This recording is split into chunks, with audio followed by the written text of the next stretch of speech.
नमस्कार, मेरे चैनल जायका संध्या का में आप सभी का एक बार फिर से बहुत बहुत स्वागत है। तो दोस्तों, जैसा कि आप देख रहे हैं कि मैंने यहाँ ढेर सारे नींबुओं को रखा है। तो आज मैं नींबू और मिर्ची की ही अचार की रेसिपी आप सबके साथ शेयर करने वाली हूँ। तो इसे सभी लोग खा सकते हैं और वो लोग भी इसे खा सकते हैं जिन लोगों को किसी भी हेल्थ इशू की वजह से डॉक्टर्स ने अचार अवॉइड करने की बात कही है। इससे किसी को भी कोई नुकसान नहीं होता है, क्योंकि नींबू भी सुपाच्य है और हरी मिर्च भी हेल्थ के लिए बेनिफिशियल है, ये आप सभी को पता होगा। तो इसे आप व्रत में भी बना के खा सकते हैं। इसमें आप सेंधा नमक डालकर इसे बनाएं तो आप इसे व्रत में भी खा सकते हैं और ये मुंह का स्वाद भी बढ़ा देता है। तो सबसे पहले मैंने यहाँ हाफ केजी मिर्च ली है। आप अपने अकॉर्डिंग मिर्च ले सकते हैं। इसे मैंने बहुत अच्छे तरीके से धोकर सुखा लिया है कपड़े से पोंछकर। अब हम इनकी डंडियों को तोड़ देंगे और डंडियों को तोड़ने के बाद हम इनमें चीरा लगा देंगे। तो हमें ज़्यादा कट नहीं लगाना है, मैं दिखा रही हूँ। हमें बस इतना ही लगाना है ताकि इसके अंदर हमारा नमक चला जाए। अगर आप कट नहीं लगाएंगे तो जब ये तैयार होते हैं अचार तो मिर्ची सूखी सूखी सी लगती है। तो बस इसी वजह से हमें थोड़ा सा कट लगाना है। और अगर आप इस तरीके से कट नहीं लगाना चाहते हैं तो मैं आपको दूसरा तरीका भी बताती हूँ। हमें मिर्चियों में बीच में थोड़ा सा चाकू की सहायता से कट लगा देना है, इस तरीके से। ये देखिए, तो ये ज़्यादा अच्छा होता है दोस्तों, इससे हमारे हाथ तीखे नहीं होते हैं। तो आप ये भी कर सकते हैं।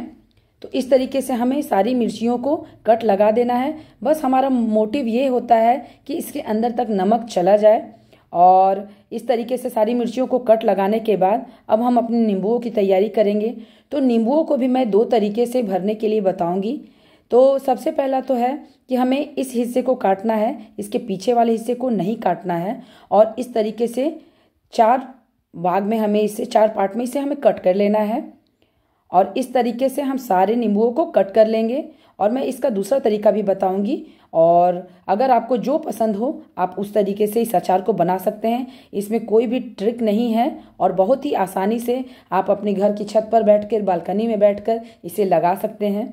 तो इस तरीके से सारे नींबुओं में हम नमक को भर देंगे। और अगर आपको ऐसा लग रहा है कि नमक बहुत ज़्यादा है तो ऐसा नहीं है, क्योंकि नींबू खट्टे होते हैं तो ये नमक को एब्जॉर्ब कर लेते हैं। और हमें सब नींबुओं को इस तरीके से भर लेना है। उसके बाद हम इसे अपनी बरनी में, अगर आपके पास कांच की बरनी हो तो आप उसे भी इस्तेमाल कर सकते हैं। मुझे थोड़ा टूटने का डर लगता है तो मैंने इसे प्लास्टिक की बरनी में ही बनाया है। आप चाहें तो कांच की बरनी ले सकते हैं। अब हमारे सारे नींबुओं में हमने नमक भर दिया है। तो हम लेयर, एक नींबू की लेयर सबसे पहले नीचे करेंगे। तो हमें नींबुओं को दबा दबा कर उसकी एक लेयर बना लेनी है। और फिर हमें एक लेयर मिर्च की डालनी है। फिर हम नींबुओं को डालेंगे और इसी तरह से करके हमारी बरनी में जितने भी लेयर बन सकेंगे, क्योंकि ये नींबू आगे चलकर गलेंगे दोस्तों नमक की वजह से, तो ये खाली हो जाएगा डब्बा थोड़ा सा।